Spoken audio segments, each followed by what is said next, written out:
Today I would love to talk about how I became an educator that loves math and how I have worked with my teaching partners to cultivate an environment where children see math as a beautiful, authentic, engaging, exciting subject. So often people have math trauma from their previous experiences with math learning. I notice that a lot when I talk to families about math. They default to thinking about math the way they were taught, and they feel nervous about it. But I have worked to really create an environment where kids have freedom and control over their math learning. And I want them to understand that math is a living, breathing subject that exists in the world around us. You know, whether it's outside in nature or in the authentic questions that we ask in the classroom, math is truly relevant to our lives and something to be celebrated. When I first became a teacher, I was scared to teach math. I grew up in the 80s, and back then math was right or wrong, it was memorized, it was formula based, and so I thrived as a young child because I was able to regurgitate the math that I was taught.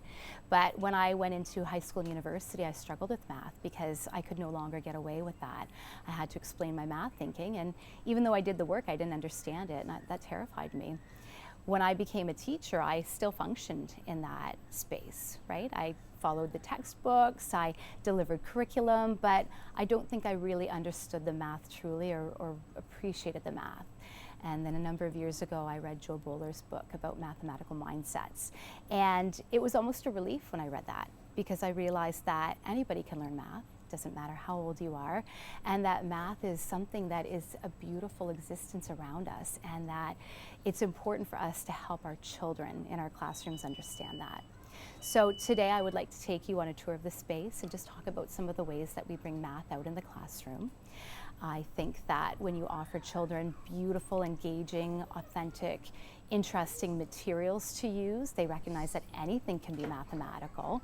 I think that when you bring them out into nature without materials and invite them to explore the natural world around us, they can see that math is everywhere and that math has a purpose. It's important that we understand math so that we can use it in our lives.